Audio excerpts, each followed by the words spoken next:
¿Por qué vemos fantasmas? Es la pregunta que ahora mismo nos vamos a hacer y vamos a intentar contestar de la mano de Isabel Arranz. Ella es filóloga, escritora y experta en quirología, morfopsicología y fenómenos psíquicos. Acaba de publicar este libro bajo el mismo título de ¿Por qué vemos fantasmas?, editado por Cidonia, que ya sabéis que es una editorial a la que tenemos mucho cariño, que siempre recomendamos todos sus libros porque son libros además que son originales, que tienen mucho trabajo, mucha elaboración detrás. Mano detrás de la editorial está nuestro buen amigo Miguel Pedrero. Isabela, bienvenida a Alex Comunica. Buenas tardes, buenas noches. ¿Qué tal? ¿Cómo estáis? Pues tenía muchas ganas de charlar contigo, Isabela, porque, bueno, tú y yo a veces hemos hablado, bueno, unas cuantas, porque ya llevamos también, tú llevas toda la vida dedicada precisamente al esclarecimiento de fenómenos insólitos, misterios, enigmas, entre otras cosas, ¿no? Y yo también, que llevo mucho tiempo haciendo programas de radio y televisión sobre estas temáticas. Y precisamente siempre nos hacemos la misma pregunta, ¿no? ¿Y por qué hay personas que ven fantasmas y otras que no? ¿Por qué vemos fantasmas? Isabel. Bueno, esa es la pregunta que ponemos ya en el título del libro, ¿verdad? Y fundamentalmente los vemos porque no podemos dejar de verlos. Hay personas que los ven porque tienen una mayor sensibilidad, su perfil psicológico favorece que los vean. Hay otras que no los ven porque su sensibilidad no se lo permite, ¿no? Y luego están también las circunstancias que producen la experiencia, que a veces son de carácter externo, no necesariamente interno, ¿no? Es decir, que el tema, como habrás visto, es de gran complejidad y además hay una gran variedad de fantasmas. Vamos a explicar qué es un fantasma. ¿Qué es un fantasma, Isabela? ¿Es una alucinación de la mente? ¿Es un invento? ¿O realmente es que existen estos seres, entidades, espíritus? ¿Qué pasa en el cerebro? Bueno, hay diferentes definiciones, pero la que más nos interesa en el contexto del que hablamos es esa figura humana o animal que no existe pero que alguien cree ver, o bien oler o incluso oír. Esa es la definición básica. ¿Dónde están? ¿De qué clase son? Pues como digo, depende de las circunstancias. Yo es que, claro, puedo hablar de una gran variedad de ellos porque precisamente sobre ellos verso en el libro, ¿no? Pero yo tengo algunos favoritos. Y como tú apuntabas, Alex, pues tienen que ver fundamentalmente con alucinaciones de la mente, sobre todo los que son de carácter interno, endógeno. Y bueno, podemos hablar de los que quieras. Tú verás. Los fantasmas son una alucinación, en la mayoría de los casos. En todos los casos. En la mayoría de los casos lo son. Bueno, en todos. Es que hay que ver. Vamos a ver, es que partimos de la premisa de que, al menos esa es mi visión y tiene que ver con la investigación que he hecho, pues con procesos mentales. Entonces, por ejemplo, los entes salvadores. Tú estás en una situación de gran peligro físico, por ejemplo, ¿no? Porque te has perdido en una montaña, baja la temperatura, tienes riesgo de una hipotermia, o has tenido un accidente en el mar, o estás en un avión, y entonces, bueno, en unas circunstancias que pueden provocarte la muerte. Y de pronto sientes una presencia, puede ser visualmente, puede ser una presencia que sientas pero que no la veas, y que te ayuda a superar ese trance tan terrible, ¿no? Que puede ser trágico. Bueno, ¿de dónde sale este fantasma que te acompaña en ese momento tan propicio para que tú puedas salir adelante y superar ese peligro?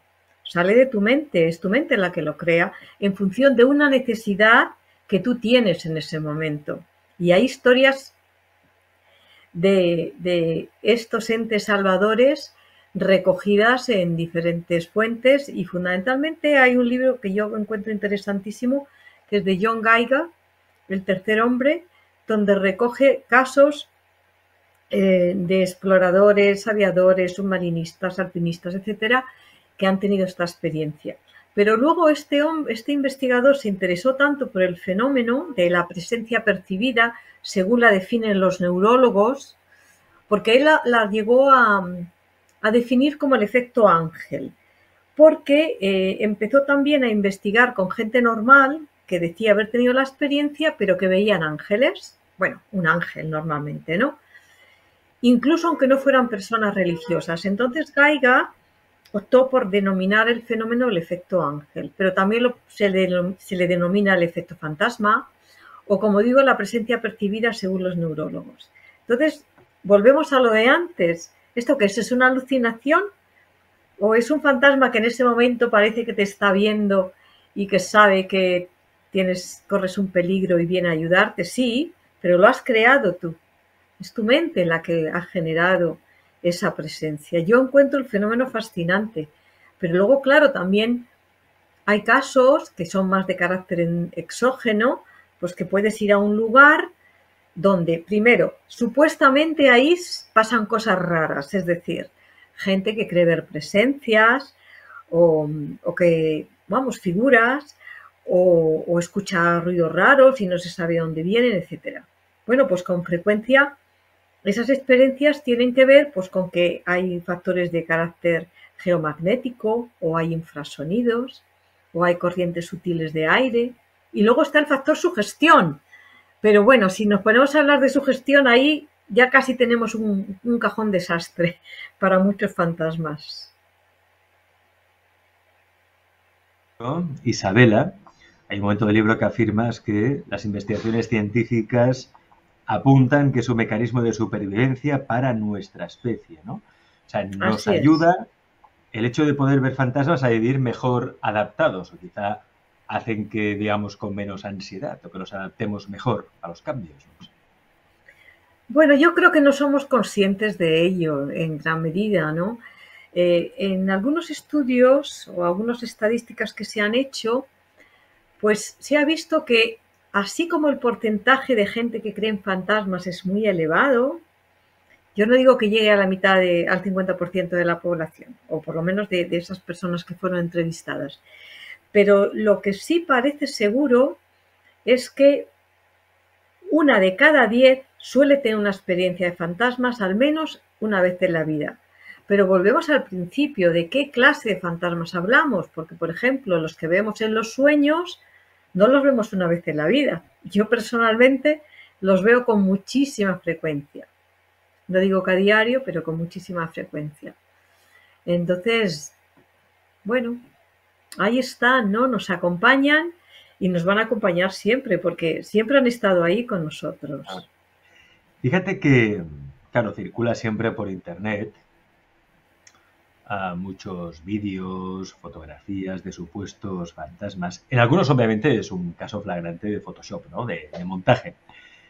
Pero en otros, claro. hombre, hay cierta duda, ¿no? Claro, siempre se dice que todas las fotos de avistamiento suelen ser muy borrosas, poco creíbles. ¿Por qué cuesta tanto que se vean los fantasmas, ¿no? ¿Qué crees que es lo que captan las cámaras modernas? Bueno, es que hay muchas clases. Mira, primero tú has hablado de esas fotos que pueden haber sido manejadas por Photoshop, pero es que si nos remitimos al siglo XIX, cuando empieza la fotografía ya a popularizarse y coincide también con una terrible Primera Guerra Mundial, pues mucha gente pues quería que apareciera en su foto personal la imagen de aquel ser que se había muerto, pues en circunstancias pues muy lamentables, ¿no? Como una guerra. Entonces, los fotógrafos más avispados aprovecharon el interés también en el espiritismo, que tuvo gran auge en la época, y hacían exposiciones dobles y ofrecían estas fotos que son interesantísimas además, y hay importantes recopilaciones de todas ellas, que no solo incluyen figuras de una persona, sino también pues, de ectoplasma, luces raras, etcétera, ¿no? Bueno, pues ya tenemos ahí una manipulación clarísima en los comienzos de la fotografía. Luego hay máquinas que se han ido utilizando también para supuestamente captar fantasmas.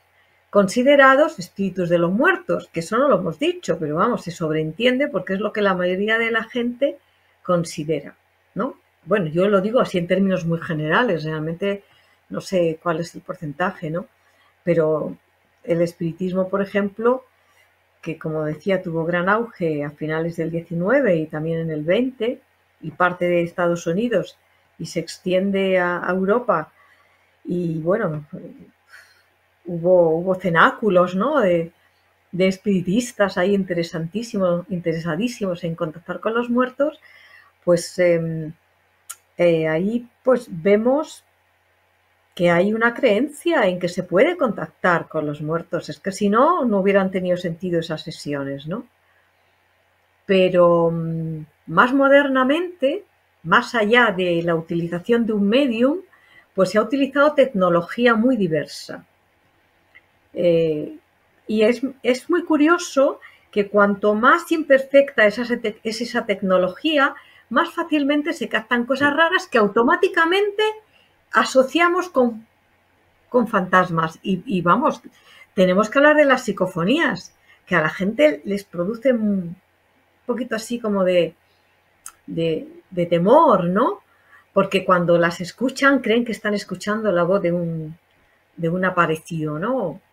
Bueno, pues hay muchos estudios ya técnicos sobre esas grabaciones. Las primeras se consiguieron sobre todo con aquellas grabadoras de cassette que eran muy imperfectas y claro, captaban muchos ruidos raros. Y como el cerebro, tú has dicho antes que lo que tenemos es un mecanismo de supervivencia, ¿verdad? Que tiene mucho que ver con esta sensación de presencias, ¿no?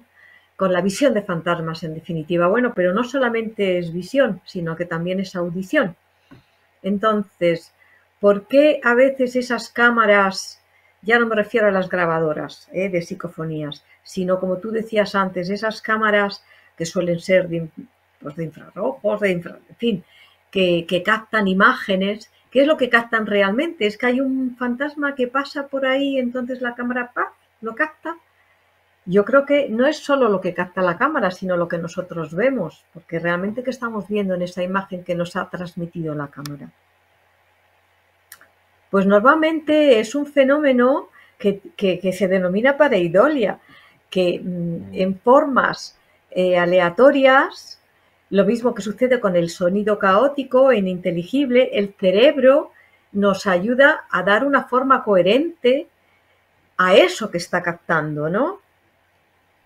Si es visual y estamos normalmente en un entorno oscuro, y si es una cámara lo mismo, porque en definitiva nuestro ojo funciona como una cámara, ¿no? Pues nos está ofreciendo algo que tiene significado para nosotros. Pero no significa que es que un fantasma se ha puesto allí delante de la cámara y ahora lo podemos ver. Y pasa lo mismo con el sonido, Vamos a encontrar patrones reconocibles en un sonido que realmente pues no tiene, que es ininteligible. Esto ¿Por explica qué muchas de vemos? estas Explica. experiencias. Sí, sí. ¿Por qué vemos fantasmas? Es el libro que hoy os hemos recomendado aquí en Alex Comunica de Isabel Arraz, Ediciones Cidonia, que podéis encontrar en todas las librerías y creo que también está en librerías digitales, así que ya lo podéis conseguir. Isabela, muchas gracias por estar en Alex Comunica, de corazón.